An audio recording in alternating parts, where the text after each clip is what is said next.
आज पूरी दुनिया चिंता, कंपैरिजन और कंपटीशन से भरी हुई है। लोग solution, motivation, psychology, self help, therapy हर जगह ढूंढ रहे हैं, पर भागवत सीधी बात कहती है, कलयुग के लिए जो मार्ग सबसे ऊंचा और सबसे सरल है, वो है भगवान की निस्वार्थ भक्ति और भगवान केंद्रित जीवन। आज अगर ये वीडियो पूरा देख पाओगे तो 2026 को टर्निंग पॉइंट कैसे बनाना है और असली धर्म क्या है, इन दोनों सवालों का जवाब साफ हो जाएगा। मनुष्य को इस कलयुग में कौन सा रास्ता पकड़ना चाहिए जो उसे सच में भगवान से जोड़ दे और जीवन व्यर्थ न जाने दे। उन्होंने सूत जी से पूछा, धर्म का मतलब क्या है जो केवल रीति रिवाज नहीं बल्कि आत्मा को भगवान के प्रेम तक पहुंचा दे। स्कंद 1 अध्याय 2 में सूत जी यही सीधा सूत्र खोलते हैं। कौन सा धर्म सचमुच हमारे जीवन को भगवान से जोड़ता है और क्यों बिना भक्ति के हमारा सारा ज्ञान, पूजा और कर्म अधूरे रह जाते हैं। इसीलिए इस अध्याय को डिविनिटी एंड डिवाइन सर्विस यानी भगवान की दिव्यता और दिव्य सेवा का अध्याय कहा जाता है। सूत जी एक सार बताकर कहते हैं, मनुष्य का सर्वोच्च धर्म वही है जिससे वो भगवान की प्रेममय, निस्वार्थ और निरंतर भक्ति प्राप्त करे। जब भक्ति न स्वार्थ से बंधी हो न बीच में रुकती हो, तभी आत्मा सच में संतुष्ट होती है।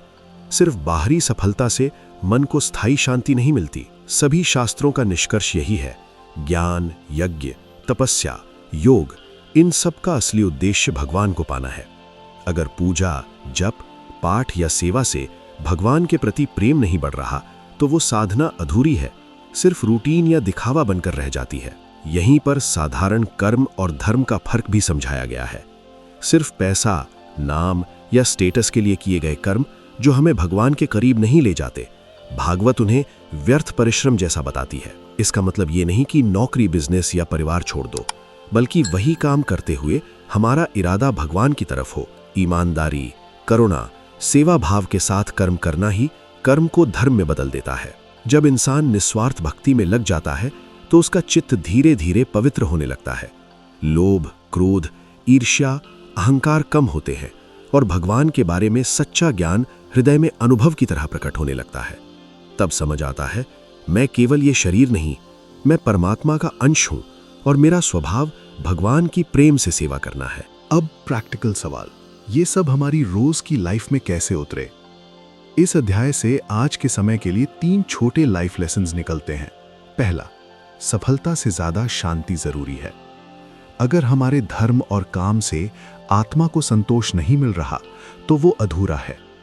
इसलिए रोज कुछ मिनट भगवान के नाम, स्मरण या शास्त्र श्रवण के लिए निकालना ये खुद पर किया गया सबसे बड़ा उपकार है। दूसरा, भक्ति का मतलब भागना नहीं, जोड़ना है। भक्ति का अर्थ दुनिया छोड़ देना नहीं, बल्कि अपनी जिम्मेदारियों को भगवान से जोड़कर निभाना है। ईमानदारी से काम करना, क्रोध में संयम रखना और निर्णय लेते समय धर्म क्या कहता है ये सोचकर निर्णय लेना। ऐसे ही वही पुरानी लाइफ धीरे धीरे आध्यात्मिक यात्रा बन जाती है। तीसरा, कलयुग में मन का भटकना स्वाभाविक है।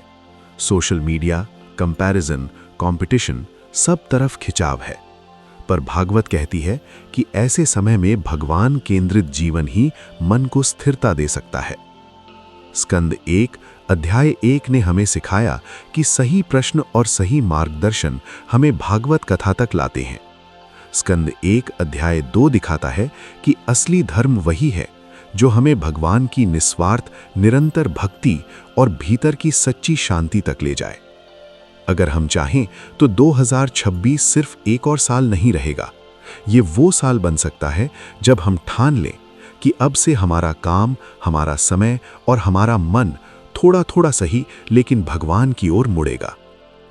अगले अध्याय में यानी स्कंद 1 अध्याय 3 में देखेंगे कि भगवान बार बार अवतार क्यों लेते हैं और ये रहस्य हमारी अपनी लाइफ स्टोरी को कैसे बदल सकता है।